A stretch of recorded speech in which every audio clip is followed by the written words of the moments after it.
ದಿನಗಳ ಹಿಂದೆ ಲೈಕಾ ಎನ್ನುವ ಲ್ಯಾಬ್ರಡಾರ್ ರಿಟ್ರೀವರ್ ನಾಯಿ ಒಂದು ಪೊಲೀಸ್ ಇಲಾಖೆಗೆ ಸಾಥ್ ಕೊಡ್ತಾ ಬಂದಿದೆ. ಈ 3 ತಿಂಗಳ ಮರಿಗೆ ಅದೇನ್ ಪವರ್ ಇದೆ ಅಂತೀರಾ?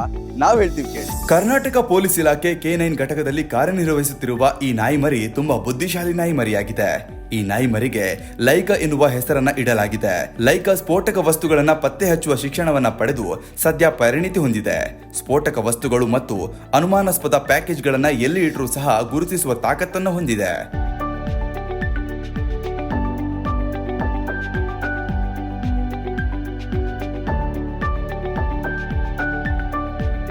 ಸದ್ಯ ಮಾರುಕಟ್ಟೆ, ಇವೆಂಟ್ ಸ್ಥಳಗಳು, ಬಸ್ ಸ್ಟ್ಯಾಂಡ್, ರೈಲು ನಿಲ್ದಾಣ ಸೇರಿದಂತೆ ಸಾರ್ವಜನಿಕ ಸ್ಥಳಗಳಲ್ಲಿ ಮಾಂಕ್ ಟೆಸ್ಟ್ ಮಾಡಿದಾಗ ಆ ಸ್ಥಳಗಳನ್ನ ಪತ್ತೆಯೂ ಮಾಡಿದೆ.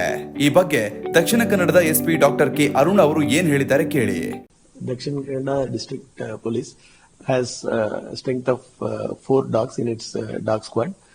Recently, one of the dog, John C. Labrador, which has been working with us for the past decade, has retired. So, in replacement to it, we had added a new dog. We welcomed Laika a month ago. Laika is at present, it's a Labrador and is at present 3 months old. We are about to send it for training for as an explosive dog, and we hope as soon as the training is complete and it will join the force and will add value to our force.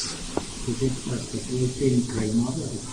It will be sent for an explosive training. So that training will be conducted in Bangalore. As and when the training is called for, we will send it in the next batch. And once the training is complete, it will be inducted into the force, and it will be a great value addition to the force.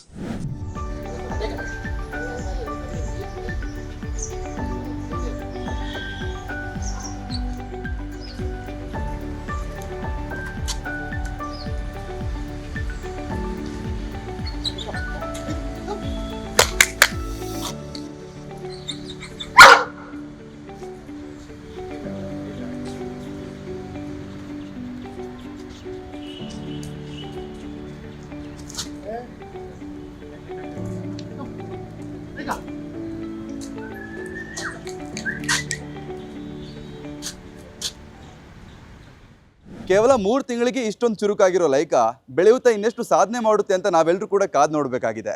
ನಿಮಗೆ ಲೈಕಾನ ಕಂಡು ಏನು ಅನಿಸ್ತು ಅಂತ ಮರೆಯದೆ comment ಮಾಡಿ.